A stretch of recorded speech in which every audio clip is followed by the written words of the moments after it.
ভারত নিয়ন্ত্রিত জম্মু কাশ্মীরের পেহেলগামে সন্ত্রাসী হামলায় ২৬ জন নিহত হওয়ার পর চরম উত্তেজনা দেখা দিয়েছে ভারত ও পাকিস্তানের মধ্যে। গত মঙ্গলবার সংঘটিত এই হামলায় ২৫ জন ভারতীয় এবং একজন নেপালি নাগরিক প্রাণ হারান। ঘটনার পর থেকে দুই পারমাণবিক শক্তিধর প্রতিবেশীর মধ্যে সামরিক সংঘাতের আশঙ্কা প্রকাশ করছে আন্তর্জাতিক বিশ্লেষকরা।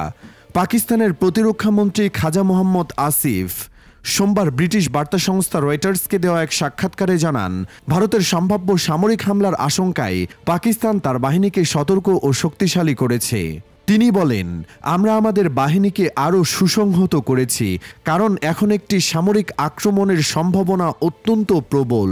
পরিস্থিতির প্রেক্ষিতে কিছু কৌশলগত সিদ্ধান্ত নিতে হয়েছে এবং আমরা তা গ্রহণ করেছি।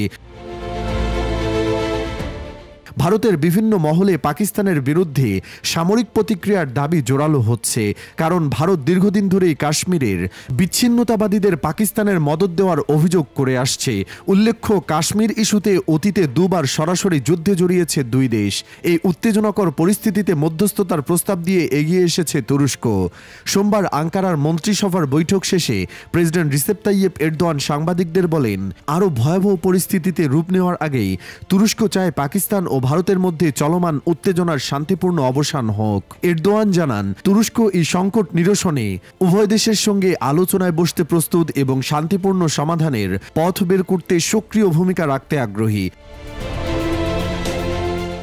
এদিকে সম্প্রতি করাচি বিমানবন্দরে অবতরণ করেছে তুরস্কের C-130 হারকিউলিস সামরিক পরিবহন বিমান। বিশ্বস্ত সূত্রের বরাতে জানা গেছে, পাকিস্তানের বিভিন্ন সামরিক ঘাঁটিতে ইতোমধ্যে ৬টিরও বেশি তুর্কি সামরিক বিমান অবতরণ করেছে। ফ্লাইট রাডারের তথ্য বিশ্লেষণ করে দেখা গেছে, আঙ্কারা থেকে একাধিক সামরিক বিমান করাচি ও ইসলামাবাদে পৌঁছেছে, যেগুলোতে অস্ত্র, গোলাবারুদ ও অন্যান্য সামরিক সরঞ্জাম পাঠানো হয়েছে বলে ধারণা করা হচ্ছে। উল্লেখ্য, তুরস্ক ও পাকিস্তান দীর্ঘদিন ধরেই ঘনিষ্ঠ সামরিক সহযোগিতায় আবদ্ধ।